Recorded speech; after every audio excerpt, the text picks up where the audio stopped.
McNeely. Guess what, baby? What a great win. You're locked on.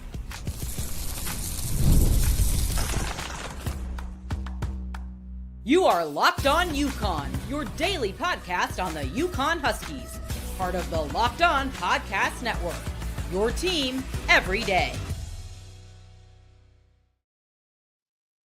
Thanks for making Locked On UConn your first listen every day. We are free and available wherever you get your podcasts and on YouTube, part of the Locked On Podcast Network, your team every day. Before we dive into today's show, just want to say thank you to everyone, all the people in the live show. We're proud to say we're the only daily podcast covering both UConn men's and women's basketball, the hoops capital of the world. We're thrilled to bring you the coverage you deserve. To show that gratitude, we're giving back. We're donating 10% of our revenue to Husky Ticket Project, helping send kids to a bunch of different UConn games. All I got to say is, wow. Lot to break down after UConn's gritty come-from-behind win on the road over Creighton. The headline, Liam freaking McNeely. Absolutely sensational. 38 points, 12 of 22 from the floor, knocking down 5 threes. The 2 clutch free throws at the end, 9 for 10 from the floor. This wasn't just a great game. This was, as Dan likes to call it, an announcement. But beyond McNeely's offensive clinic, we're going to talk about the supporting cast, or lack thereof. But in clutch moments, Alex Karaban struggled from deep, didn't make a 3. I think him and Solo were on 0 for altogether. Let's be honest. You keep Alex in the game for some of the stuff he did at the end. Clutch rebounds, the floaters, off of the action that we talked about earlier today on the men's show. Samson Johnson was perfect from the field, but limited minutes. Solo ball, again, not great from the floor, but him and Alex both figured out that they could get by their guy off the action that Dan is creating for them with the type of spacing that we've talked about. God, it was a quieter night, but the Huskies found a way to grind it out. Obviously, without Liam, this team gets absolutely their doors blown off, but that's what he brings to this team. I'm fired up. Creighton pushed back hard. I mean, I'm not going to talk about the whistles, whatever. Even if we lost, I wasn't going to talk about the whistles. It is what it is. They don't foul, or maybe their reputation calls, whatever, and we have a reputation for fouling a crap ton. Guess what? UConn's defense down the stretch sealed it. Got a little lucky break. That Ashworth 3 at the end kind of rimmed out. But unbelievable performance. I'm going to get the StreamYard link in the chat right now. So if you want to talk about it, love to hear your guys' thoughts. Got a bunch of people on watching live. I appreciate everyone that has jumped in already. Guys, let's bring in Dan. Just join the stage. I want to hear him go crazy. What's up, brother? Hold on, let me get situated here. I don't know, man. What you got? Ooh, we got a little flag going on. I love it. Repeat back on. Let's go.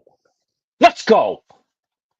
Absolutely. Haven't there been people on our show that have talked about McNeely is overrated and he's not that good and all this other stuff? You remember that? Remember those guys? I don't see any of those guys in the chat. 38 and 10 tonight, 12 of 22 shooting. On the road. Arguably the greatest performance by a UConn freshman ever. Wow, what a player. Thank you for that stat, Mike. Karaban and Solo, 9 of 29 from the floor, 0 of 11 from 3, 1 by 4 in Omaha. Beautiful. Hey, guess what? I guess Dan Hurley kind of knows a thing or two about how to play winning basketball, because when I was in the building last Friday, he was frustrated with Alex and said, you know what, sometimes you just gotta go down on your shield and just say F it and fire away. And that's what Alex did. And guess what? He missed a clutch free throw, he missed a bunch of threes, but he made a bunch of clutch floaters. Can't believe that little layup didn't go in. But then guess what he did? He stole the ball and got us an extra possession. All of this stuff is the reason why Alex plays, guys. Like, for all the people that are like, well, we need to do this, that, and the other thing with Alex. No, you let him play. He's earned it. He's going to shoot his way out. And if he doesn't, that's life. Sorry.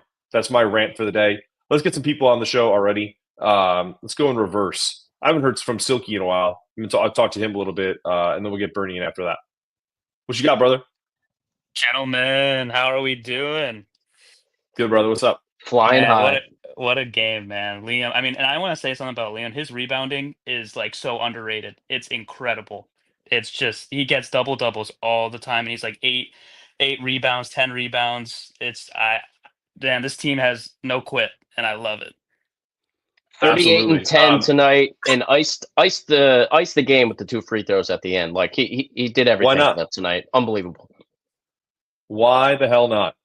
What did you see, Silky? Like, because for me, I was live tweeting pretty much the whole game. I had an opportunity to do that, and I hated the start, but because we kind of hung around, Dan said this on the pod earlier. It's like this team is kind of blowout proof, and they kind of showed that today because even when they got down 14, they really started to whittle that away, and they chip away and they chip away, and they played so much better between the first half and the second half. They went on a 13-0 run to cut it to 1, and then I knew that we were back in the game. What else did you see?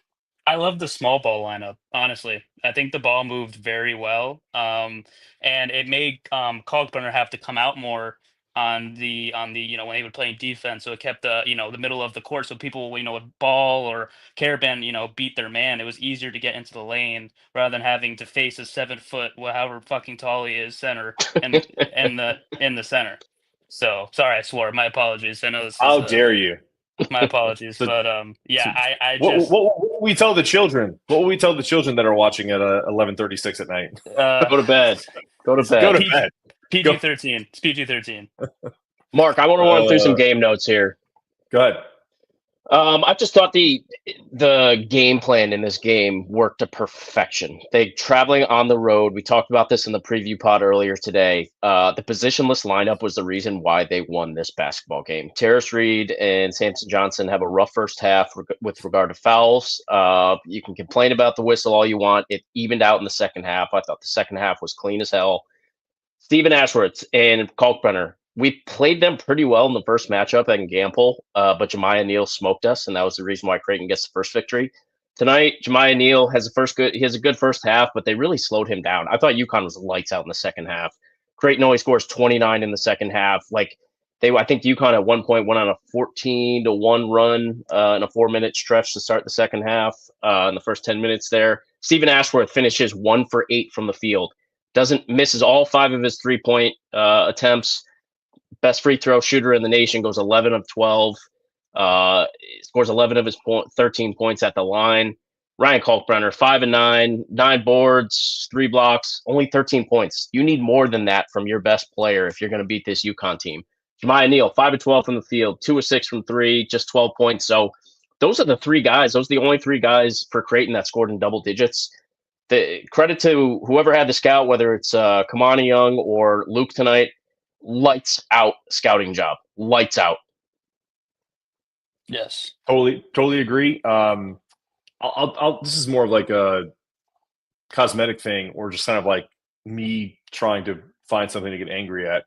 I just can't stand Steve Lapis calling games. And I will say this because it's not because he doesn't know what he's talking about, but he also there are so many more guys who would come into this. Like you could throw Dan Meehan in this as an analyst because I'm giving Bernie a shout out because we're going to bring him on next. But the reason why I get pissed off about stuff like that is because I heard from people, they're UConn fans that went to the game in Omaha. They're like, man, Solo's wrist is really heavily taped and doesn't look like he's really warming up as much. Like all this stuff that I'm not even in the building that I knew ahead of time. Not because I cover UConn, but because I'm not a moron. Like, it doesn't take a lot to, like, do these guys get the type of, statistics and insight that we don't even get the chance to do, and we know it. Like, it's not about knowing the game. Steve Lapis could draw plays, circles around me. So I'm not talking about his ability to kind of dissect the game because he made some great points about the small ball lineup and how that helped UConn, like as Silky just said. But, dude, you can't sit there and go, Solo Ball is one of the best shooters in the country. I just can't believe he's off tonight. I don't know. Do you think it's because he has a wrist problem with his left hand? Like, I just have to bring that stuff up. But it all matters. Yeah. It all matters with his shot. Like, you could just tell that he was not comfortable from deeper. That's why he was trying to get to the hole more. The majority of his jumpers inside 15 feet were perfect. Yeah. So short. Come on, man. Like just pretty high level information. Just be a little bit better. That's all we're asking. Yeah. And whatever. All right. Soki, one more thing from you, and then we're gonna get to Bernie. Yeah, last thing I wanted to say is no Hassan Diar in the second half, and we rested him. And there was I think that was huge. I think it was huge for us. Also, I think he could rest in the Seton Hall game too. If I'm being frank, I don't think we really need to play him that much. In my personal opinion, I think he needs as much rest as possible. Disagree at all. That's it. Thank you, guys. Appreciate it. Appreciate you, calling, man. All right, let's get you out and let's get Bernie in. Bernie. We beat the children of the corn. We literally beat the children of the corn tonight.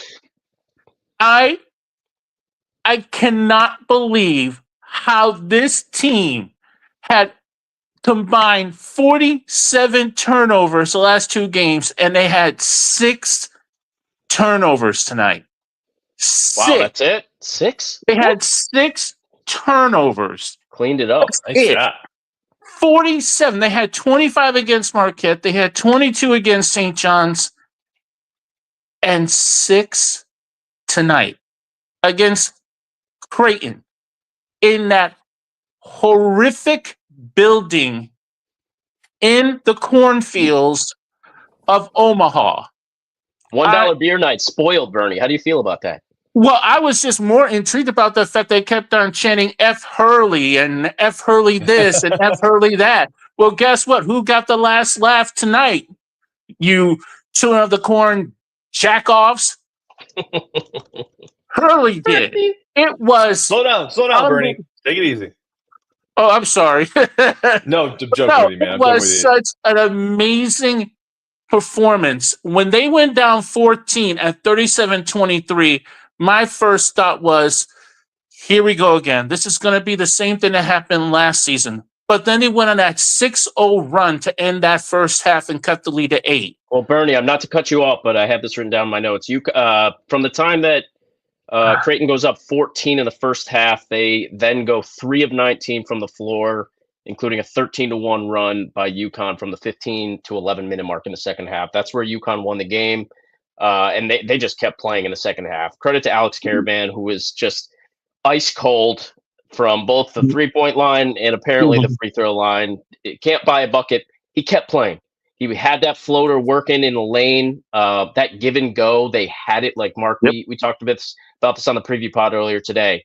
That give and go play was there tonight. They muffed it a couple times, and then late it bounces off. Credit to the guy on Creighton who slapped it off Sanson's leg in the last minute of the game. But that play was there all night, and it was working for them. So credit to Karaban to just stay consistent and keep playing. Like, he was getting good offensive rebounds. He's getting good penetration in the lane. He misses all of his shots on the 3-point line, but he kept playing and contributed to our win. But I have a theory about Karaban, and this is something that I brought up on Twitter, and I think I mentioned it to you or mentioned to somebody. I think Karaban has a little bit of a confidence issue right now because he missed those 2 free throws at Villanova. And after he missed those 2 free throws, you sort of saw him be so dejected and so frustrated. And I think he's still carrying that with him. And as somebody who is supposed to be the leader of this team, and yes, he didn't shoot the ball particularly, but he made clutch plays at the end of the game. He needs to sort of push that stuff out about Villanova and just focus on the game and just focus on his ability. And I think he's sort of wasting his time just thinking about those 2 missed free throws. Dude, you just won in Omaha. Yeah. Okay, I mean, but Bernie, I agree with you to a point. Like, I think that some of that's overblown. I think it's just really he's just off. Like, I don't know if the free throws, because he had a good game after the Villanova game. The one directly after the Villanova game, he had a pretty good game. Maybe he wasn't vintage Karaban where he's hitting threes. This has always been, and thank you, Bernie. This has always been the knock on Alex, which is when he plays tougher competition, his splits drop. And they've been on a stretch of playing some good quad 1 teams here. This is a quad 1 win for them that helps them in seeding and all that stuff. But if you just look at it last year, and I'm going off the top of my head, so if I'm off by a percentage or 2, don't kill me. He shot something like 47% on quad 2, 3, and 4 games. And then those splits dropped to about 33% when he plays quad 1 games. And Dan brought this up, and we've talked about it. It's shooting in tighter windows. Now, he had some open looks tonight. The open looks he's got to hit. The contested threes, he's got to make a few every once in a while. I have no issue. But what I did love about Alex, and this shows me that he is not thinking about the Villanova game, and not to discredit your point, but he kept shooting tonight. It's not like he was just like, oh, I missed my first one. Oh, give the ball to Liam, hot potato. Dude, there was a possession where he missed 3 straight threes. That tells me he does not give a rip about anything that happens. Dan got to him and said, I don't give a boop about anything that you're about to do. You lead this team by showing them that you're fearless and that you're going to shoot because shooters shoot their way out of slumps. And just not tell me otherwise. No one else had it going aside from him and Liam tonight. I'm not going to say Alex didn't have it. He didn't have his shooting touch tonight, but stole the ball, was 4-15, played 38 minutes. Jaden Ross, a dud. Terrace Reed played terrible. Yusuf plays 1 minute. Aiden Mahaney, 4 points in 17 minutes, 2 of 6 from the field. Hassan, a non-factor in 8 minutes on the playing. Samson Johnson, a non-factor, 4 fouls in 11 minutes. Jalen Stewart, just 5 points. Karaban had 10. Liam had 38. That's 48 of the 70 points, like from 2 guys. If Alex doesn't play the way he plays, despite this bad shooting night, they don't win this game. Yeah.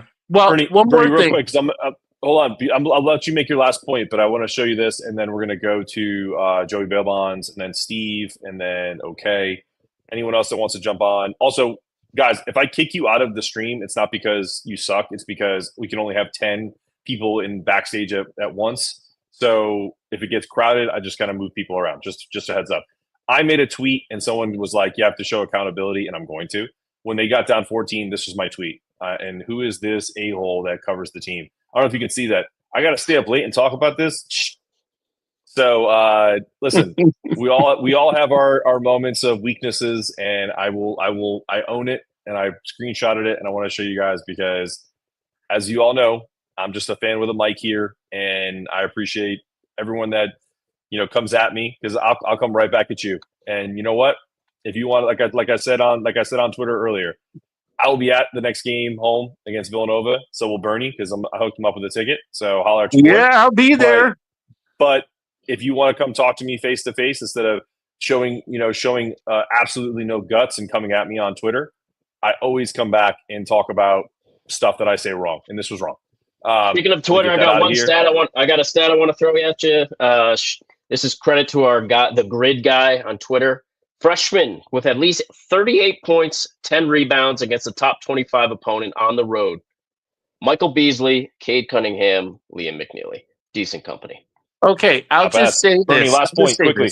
Okay, I'll just say this. Big win tonight. Got to win over the weekend. Mark, I can't wait to see you on Tuesday of next week. I'm going to be at the Villanova game. I'm so excited. I'm still waiting for the ticket to get through. Do I have to wait for the email? What do I have to do? Because I'm still waiting for the ticket. But I can't wait. You have to talk quicker on here, and then you get your ticket. No, I'm kidding. Because it's through a third party, it's like I get it the day before, so I'll either email you the day before or the day of. So don't worry, you'll get your ticket. All right, Mark. Once again, you do a fantastic job, and you know what? I'm the same as you. As a UConn fan, I feel the same. When they're down big, I think they're bad things, but yet what they did tonight was fantastic. And of course, Dan, Meehan. Have a great night, guys, and see you all on Tuesday. Yes, sir. All right. Joey Bailbonds. What's up, brother? What's up, guys? So, yeah, I mean, what a win. It reminded me a lot of the Kansas game when they just battled back Tristan Newton off his back foot, just making shots. It's a great win. I mean, listen, that shows you the difference maker that Liam is. And right. He's got to be I'm not saying he's going to go on to be the best NBA player after having a freshman campaign like this, but the only other guy that's ever been one and done at the UConn program is Andre Drummond, and he didn't play like this as a freshman at UConn. This is the greatest freshman campaign in the history of the UConn program. Yeah, and it sucks that he was hurt because we kind of missed that. That's the worst part about it. It's that because this dude isn't staying. You know what I mean? Like I know people were like, "Well, maybe he'll stick around." Nah, man. I had a tweet draft. I had a tweet drafted in the first half. I erased it, thank God, because it might have changed something in the ether and let him have that game. I was thinking in the first half when they go down like 10, 14 points. I'm like, what a unfortunate waste of a great freshman campaign. because if UConn just goes on, I don't know, whatever happens the rest of the season, who knows? But if they get a second round exit in the tournament, like it's just such an unfortunate waste that we only get this stud for one season in which he only played. It's like Kyrie at Duke. We'll get him for a few more games than they did, but the ceiling of this team is just raised to a different level when he's on the court. He scored the first 9 points, and he was just unbelievable all night. Daniel, I didn't want to cut you off, and then you had about 15 people in the chat go, what about Steph Castle? Obviously, just he also was. Oh yeah, he was one and done. I apologize. You're right. My bad. Had a great year. What is this? I swear to God, this dude Jay Rosa, you're one of the guys. He's played only one great game. You're one of the dudes that was like, oh, this dude isn't that good. He has no game, but bro. My man just went on the road. On the road. You can talk about Cooper Flagg all you want. Cooper Flagg scored 42 at home against a crap. What team they play? Boston College or some BS? Come on, man. Please. Just they showed the graphic on the screen that the other two freshmen that have scored 32, 36, maybe Richard Hamilton twice and Khalid El-Amin. Right. Decent company. No, I'm with you. That's pretty good company. Absolutely. I mean, the thing about Castle too, the way Castle evolved, I don't think Castle was as good a shooter coming in than McNeely was. McNeely from day one, you could tell kids got game. Castle was great to see how he evolved through the season because in the beginning he didn't have a 3-point shot to the point he's banging threes. And the NBA ceiling for Castle might be higher than Liam. Who knows? We'll find out in a few years. But I don't think that Steph was ever, even at this point of the season last year, was never as important handling the ball as Liam is to this year's team. And again, I love Steph Castle. This is no disrespect to Steph Castle. No, it's not disrespect. But Liam, you saw it from the second this game started. Scores their first 9 points and just does not let off the gas. That kid is 19 years old doing that. He's that a-hole. Oh, and by the way, he is an a-hole. He's the Cam Spencer of this team. But guess what? Also, 38-11 or 38-10, and played point guard and covered Stephen Ashworth the entire game. Stephen Ashworth wasn't the factor that he was in the first game because he had a 6'8", 240-pound monster on him the entire game that fought through screens, that disrupted everything that Creighton did. And that was the biggest part of this game that we didn't really even talk about. It's not just about this dude didn't just go, oh, okay, well, now I could take some defensive plays off. No, he shut them down on both sides. That's a huge part of this. Come on now. And got up. It's one of the biggest rebounds to end the game, and then ices it with the 2 free throws. Just for sure, like just absolutely a stud. There was a lot of. I know there was a lot of NBA scouts in the building tonight too. Like his second game back, he was a little rusty against St. John's at home. His first game back was not on a minute count, by the way. Like they said, he was going to be on a pitch count. He was not. He played 30 plus. Sure he was. Plays. I think he played 30.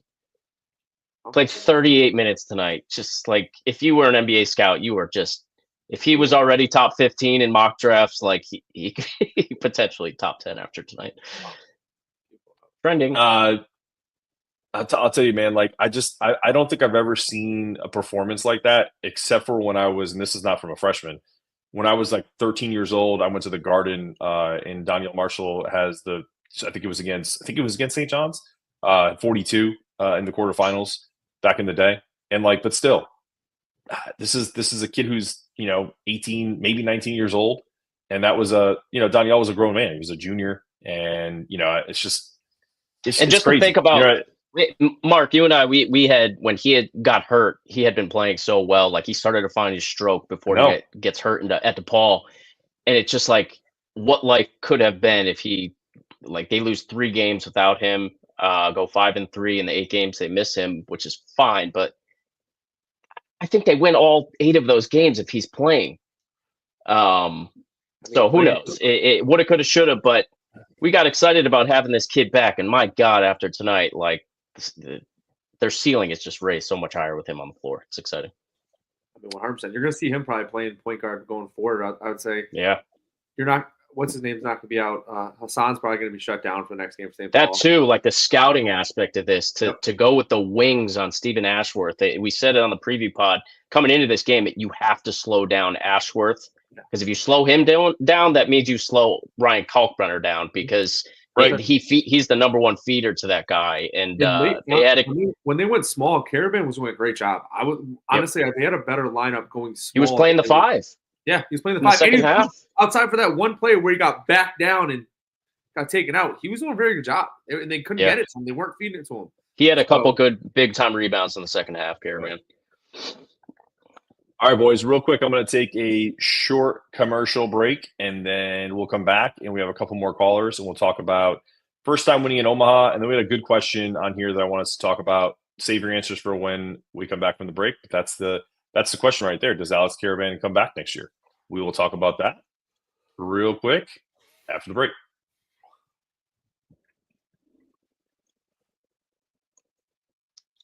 All right. Wayfair. I love Wayfair. I won't lie to you. It is one of my favorite places to go. It's really my office is a mess right now. One of the things I got at Wayfair was a desk. If you've been on the hunt for some new furniture, and Wayfair's got a huge selection, it makes it so easy to find pieces that fit your style and in the budget. The best part, free hassle-free delivery, even on the big stuff like a desk or bed frame, something like that. Their site is super easy to navigate. I found exactly what I needed to get what I needed with no time to lose. So if you're ready to refresh your space and head over to Wayfair right now, that's wayfair.com. Wayfair, every style for every home.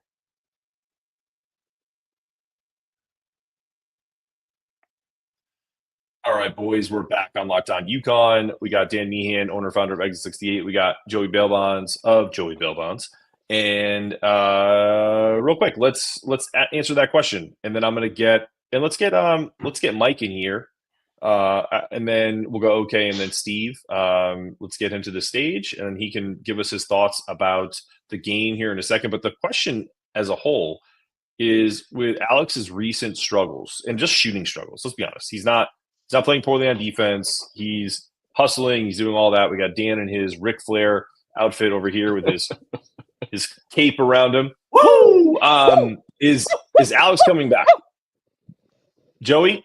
If he's not projected as a lock first round, yes, he comes back. Dan? I say no. I don't think there's anything else we can do for him in stores. Sometimes when these guys are, even if they're fringe second rounders, I think he was 40. I think he was top 40 in NBA mock drafts earlier today when I checked. Sometimes you just have to let these guys just go to the NBA coaches. Like, these guys are going to teach them different things than they do in college. In the college game, I just don't know how much more better at basketball Alex can become. So it's up to him when he's going to go to the pre-draft camps. He's already met with all these teams after last year. Like, he did that whole rigmarole already. So these teams know him. They know what he can do. They know what he can't do.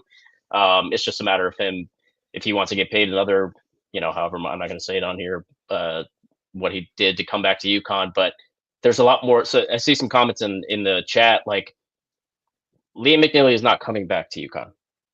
Steph Castle got paid $42 million for being the 4th overall pick in the NBA draft. Liam McNeely is leaving probably $30 million on the table if he comes back for his sophomore year. It's not happening. Karaban, different story, but I say he goes to the draft. I think it's 50-50. After becoming the most accomplished college basketball player in modern college basketball and winning a three-peat. I'd say it's 50-50, and for the reason being is because I know I'm not saying this is the biggest factor, because you can always go back and get your degree, especially with the time to do it. But knowing Alex's family and how that was important to him and important to them, that he's going to make money anyway, right? So at some point he's going to make money playing professional basketball, whether that's in the NBA or, God forbid he had to go overseas. But some of our guys have done that and had a great career. And I know plenty of players that still do it. Some are friends, right? I think if he's a second round pick, I think Joey has a little bit of a point, especially with, I don't know, he could talk to Dan and be like, look, we got this 15-man roster next year. You got a bunch of kids coming in next year. Let me be the mentor that you need for another year. I get my degree and then I'm gone. And I would have no issue with that. I also think, Liam is going. If you think Liam is staying, my buddy Mike texted me and said, well, Liam's gone. I said, well, he was always gone. If Liam got hurt at DePaul and never played another game for UConn, he was gone. He was a projected lottery pick before he got to UConn. So I just don't I just don't see how that's even like a question. But I do think there's the bloom is a little off the rose with Alex, and I don't mean that in a way that he's going to learn something more from playing at UConn. But I mean, let's face it. There's guys. I'll use a couple of guys at North Carolina that probably in other years probably would have went, but they had the extra COVID year, and they were like, "Well, I'm going to get paid like $1 million or $2 million a year this year," and came back, which was those are guys that were never going to get drafted high, though. I know that. But Alex, here's the thing: there's a stink on you that can be left if you come back for a fourth year. Dan, you're missing the point. The point is now with college basketball, you still get paid to play basketball, and he's going to make if he is not a first round pick, he's not guaranteed to make the $1 or $2 million that he's going to make at UConn next year, whether that's with NIL and some other endorsement opportunities. It's just not. It just won't be possible unless you're like the 33rd pick in the draft, where you get that guaranteed, and you're not going to be a two-way player like Tristan is this year and like Cam is. Those guys are making money, but it's not guaranteed. I got plenty of friends right now that have gone through that it sucks. If you're not a first-round pick, that shit sucks, dude. Like going back and forth between the G League and whatever team you get drafted by, then someday they go, you know what, man? We're just going to release you, like what happened to Tristan, and then you got to get picked up someplace else. So if he can get that security where he's like, listen, I'll come back to UConn, make my money, save it. He seems like a pretty, pretty solid dude. I'm sure he's not like blowing money on campus left and right. You know what I mean? Like, I just think it would make a lot of sense if he stayed. It would also make a lot of sense for him to go. I think I could see it either way. I mean, Mike, you've been waiting a long time. Feel free to jump in.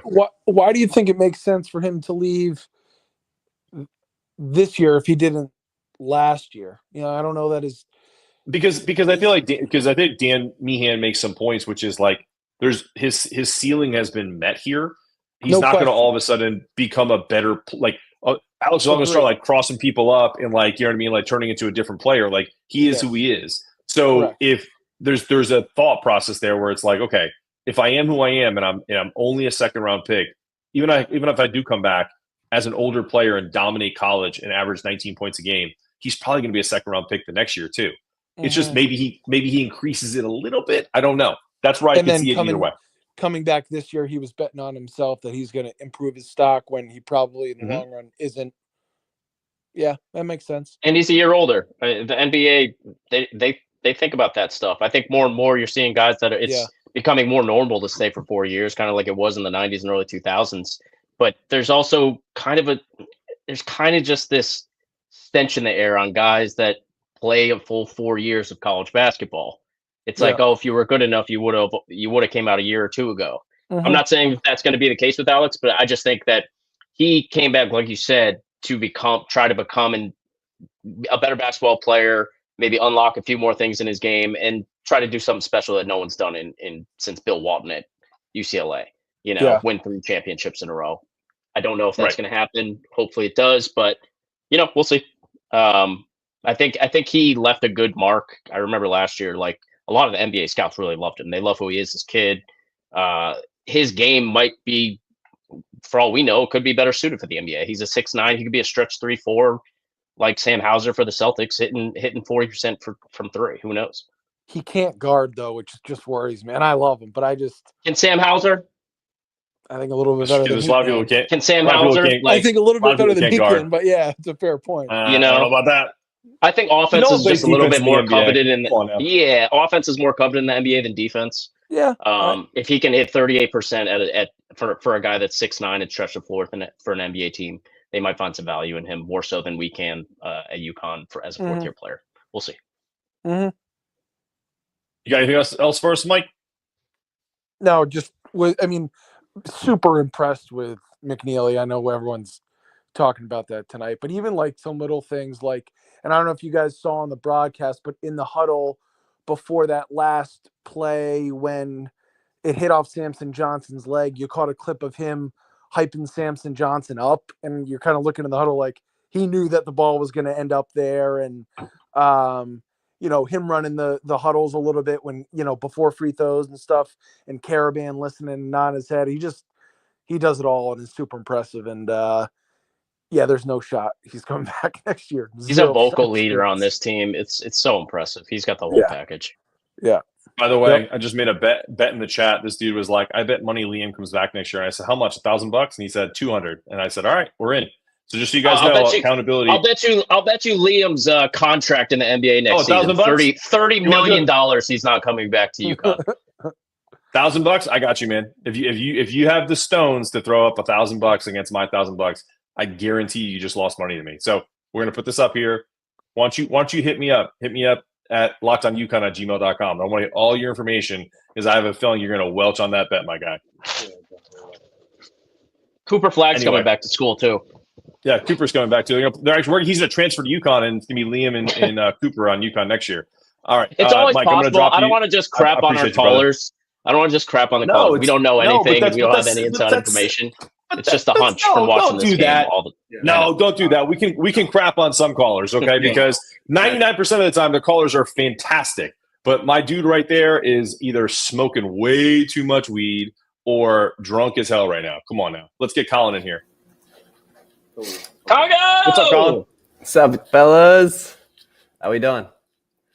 This is a fellow Exit 68er, Holland alumni. Yeah, we got you. I just want to let our callers know that Colin's older brother was the Connecticut State baseball player of the year. What was that? 01, 02? Played at UConn, was a building block for the UConn baseball program. Yeah. He was one of Jim Pender's first recruits out there. So, but I look, everyone's going to talk about McNeely, which was like an insane game, something that we haven't seen in God knows how long.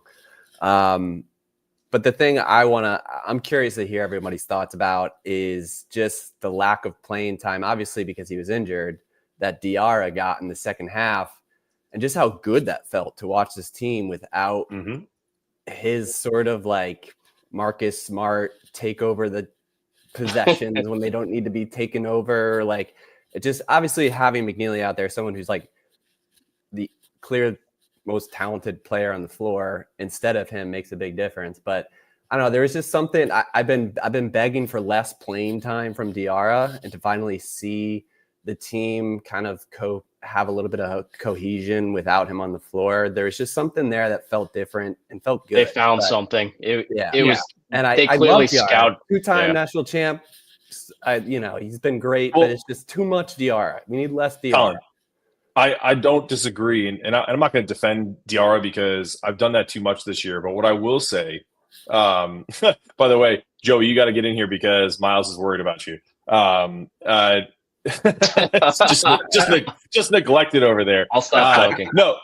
But what I would say is, I'll just take it back to Dan was asked about that in his last media availability, and I was on the call, and they said, "Well, because Diarra is limited, like who else can you go to?" He's like, "Well, we thought we brought in Aiden to essentially play him on ball, and we started the season with him starting, and the plan was to play Haas like 22 minutes a game, 22 minutes, have him play the role that he's played. That was the plan." Because you remember when the first game hit and we saw, Aiden started.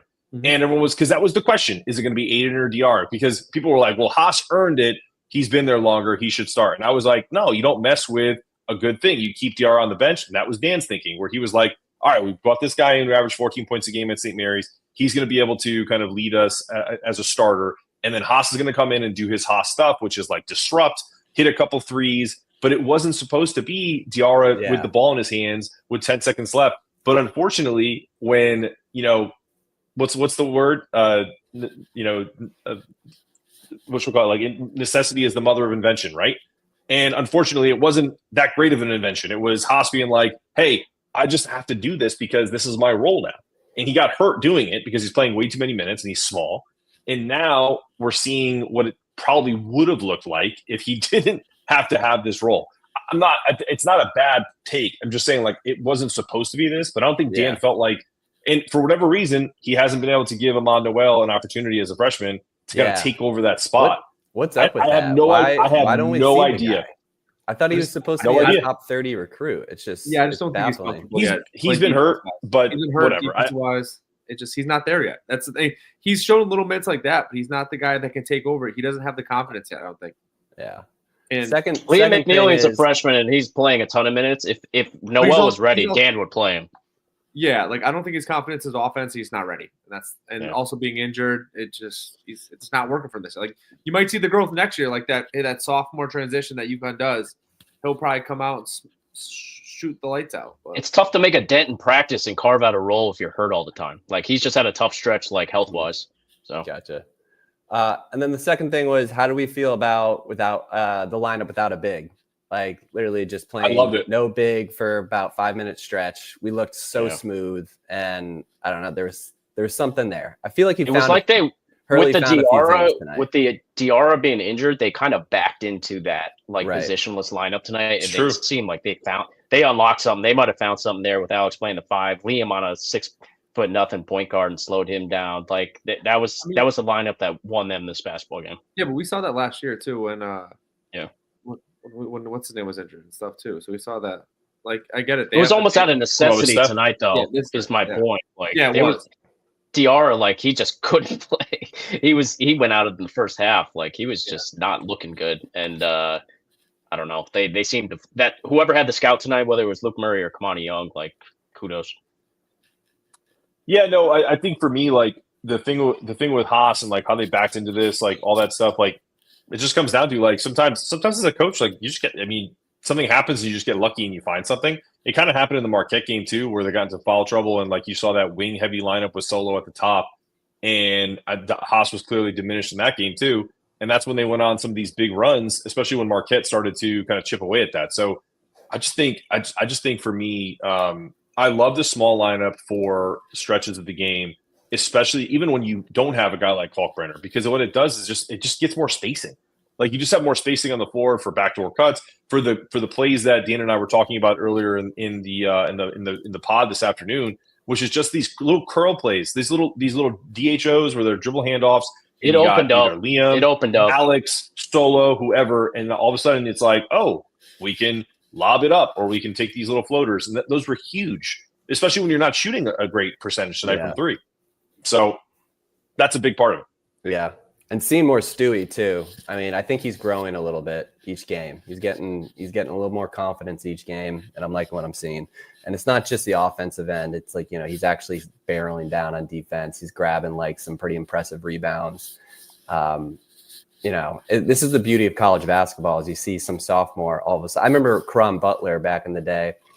There was like the second half of his sophomore year, not to compare, Stewie to Karaban Butler, but he just like all of a sudden exploded in so many different ways. And it's exciting to see, like, look, we've got 2 months left of this season, hopefully. And champions don't get crowned in February. Yeah, there's a lot of players out there who still have a little bit of time to grow and to gain some confidence and to kind of like blossom before our eyes. So, I feel pretty good. Guys, don't look now. Guys, don't look now. UConn holds Creighton, a very great offensive team who runs awesome offensive sets. Like some of their stuff in the first half looked like UConn basketball. So credit to Doug McDermott. UConn's defense holds Creighton to 40% shooting from the floor, 29% from three, and 70% from the free throw line. They're one of the best free throw shooting teams in the country. UConn defense, Ken Pom is on the cusp of cracking the top 100 in defensive efficiency, something we haven't seen all season long. Don't let this team get hot. The rookie numbers. Champions are not crowned in February. Those are rookie numbers. Those are rookie numbers, son. Don't let us crack the top 100 in defensive efficiency on Ken Pom. Colin, before you leave, give me your favorite moment at UConn. It doesn't have to be anything baseball or sports related. What was your favorite time on campus? that you can say on a show that's PG-13. I was there for a soccer tournament when I was like 12 years old in that old little swim / like field house thing, and watched UNC beat. Unfortunately, this is like it was such a cool memory watching UNC beat UConn in the Elite Eight on like this tiny little TV in like the corner of this soccer tournament. But it was like such a cool experience because like everybody was like crowded around, and it was on the UConn campus, and it was during this fun soccer tournament. But for some reason that's like something that will always like live with me. And I think that's when I first like cried after a game when I was like 8 years old or whatever. And then it was just, you're bleeding blue ever since. Love it.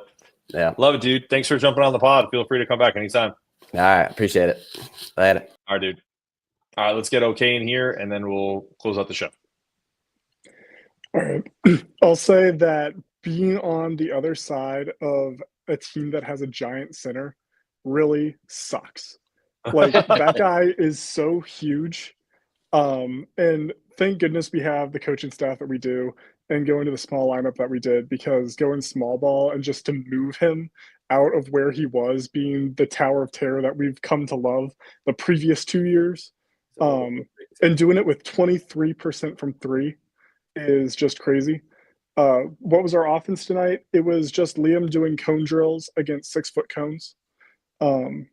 And, I'm a fan of any lineup that moves the ball, and whatever we need to do to just not stand still and put the ball up and the basket is the way to go. So that was pretty fun to watch, and take care of a player who really was set up to dominate this game early on. Like, the fouling was just crazy. Oh, the mismatch was ridiculous. It's a great point. And also got a comment here that I posted that we got a 7-footer incoming of Eric Riva. And I will tell you this, if Eric Riva's on this team tonight, we win that game probably by 10 points, just because he has the ability to kind of stretch a guy like Kalkbrenner. Obviously, he'd be a mismatch. He's not going to play great defense against Kalkbrenner. But the point is, just having a guy that can get out there and actually is a threat from 3-point range as a 5 would have been like the best of both worlds, right? And that's why Eric is coming in to kind of. Eric Riva has a better offensive bag at 17 than Ryan Kalkbrenner does at 29. 1,000%. But he'd also get thrown around on defense because Kalkbrenner is like 47 years old. So, those are grown men out there. Like that was like that reminds me of? It reminds me of like going to play a rec game where you think you're like hot shit, and then some like 16-year-old kid from like the high school team just comes in and kills everybody because we're all old. And Stephen Ashworth was like, "Wait a minute, I got a 6'8" guy guarding me now." He's like, "This is against the rules. Wasn't the 6'2" guy in here earlier?" Like that honestly, and Ashworth is great. And guys like when he's beating like Jay Ross off the dribble, like that can't happen. Like, and I'm not crapping on like our team because we won the game. I don't want to get negative, but like there was very few moments in that game where I felt like frustrated watching 25-year-old, the dad, recent father of Stephen Ashworth playing basketball. Funniest thing ever is the Auburn kid. What's that guy? Chad Baker Mazzaro is 25, and someone put a side by side of him and Luka Doncic, and like Luka Doncic is 25. Think about that. My dude's been in the NBA for 8 years. Luka. 5 times older than first Luka. team All NBA. He's older than Luka Doncic. Yeah, it's an older sport. That's what makes this Liam McNeely game that much more incredible. It's not like it's the one and done era where there's 50 guys that are all freshmen that are vying for like player of the year. It's Cooper Flagg and him. Maybe the kid from Baylor that also went to Montverde, Robert Wright. Mm-hmm. And there's another kid from Montverde too. Like those 4 dudes are the freshmen that are Queen from best. Maryland. Yes, thank you, Derek Queen. Those 4 guys were all on the same team last year. How insane is that? All 4 of them are going to be first-round NBA draft picks. Insane. That's wild. That team was so stacked. And this is the last year of the COVID years too, right? Yep. Yeah. A lot of those guys, like the Stephen Ashworth and Ryan Kalkbrenners who have played each 150 college basketball games. Like you're not going to see that anymore. Not going to see the record. Oh, baby. Okay, you give us one more point, and then we're going to drop off. Yeah, speaking of the COVID years, I think Alex must have something going on with the shooting flu, because whatever he's got going on is absolutely crazy and cannot continue. Like, there's no way you miss like 0 for 7 on threes, or like in the last games. So, but I'll tell you that it can't get any worse, right? Like, he can't shoot any worse. Just keep shooting. He's gonna recover. And I think he's been passing it off to whoever he's guarding. Like, he's just given them the sickness. We saw that a little bit from their shooters today. Whoever he's guarding, they're out of the game. So as long as he can keep doing that, like, get healthy one day, recover from this shooting flu, but until then, just pass it off to whoever you're guarding. I think we'll be okay. Appreciate you, man. All right. Have a good rest of your night. All right, boys. You want to take us home? Joey, you've been neglected all night. I'm going to give you the first of the last words. I've been waiting my time, not interrupting it. Man, You guys, what a gentleman. be fine. We just got to get healthy, and trust me, we're not the team you want to see come March and February. I mean, end of February, March. So, Dan, Joey Bellbonds, man, a few words. Top 25 teams drop like flies week by week. Kansas State beat number 13 Arizona tonight. Michigan beat number 7 Purdue. Kentucky beat top 5 Tennessee. Keep playing basketball. Keep progressing. Keep trying to find and unlock things like they did tonight with that small ball lineup. Like, keep just adding things to the bag of what this coaching staff and this team can turn to come the Big East tournament and come the national tournament. Like, UConn is one of the last teams in this landscape you want to continue to progress as the season goes on. Like Dan said this week, champions are not crowned in February. Keep finding, keep grinding away, keep hacking at the tree, and we'll see you in March. Absolutely. Appreciate you guys. I will say one thing about the games tonight, other than the UConn game. Of course, Tennessee had to shit the bed because I would have won a nice little 14 parlay. But that's okay. Kind of on a heater lately, so that's all right. And it's all good. And also, by the way, I had UConn tonight too. And rarely do I bet UConn, and they were plus 4.5. We both called that win. We both said they were going to win tonight. Kudos to us. We did. It just felt weird. Boys. It was like a weird. It felt like a weird win tonight. And guess what? It was a total weird win. For whatever reason, this team just needs something to like get up for. They're a really good away team. I think this is their 6-2 on the road this year. Absolutely. They booed Hurley. They booed Hurley. Yeah. Of course, that's okay. You know what? And some of these weirdos in the media that love to just clickbait and they make their money off of Dan Hurley's and their thumbnails and blah blah blah blah blah. Kiss the rings tonight, boys. Guess what? You need us. This has been another episode of You Do Need Us. You hate us because you ain't us, right? Hate us because you ain't us. This has been another episode of Locked On UConn. I'm your host, Mark Zanetto, Joey Bellbonds, Dan Meehan. Go UConn. Go Huskies.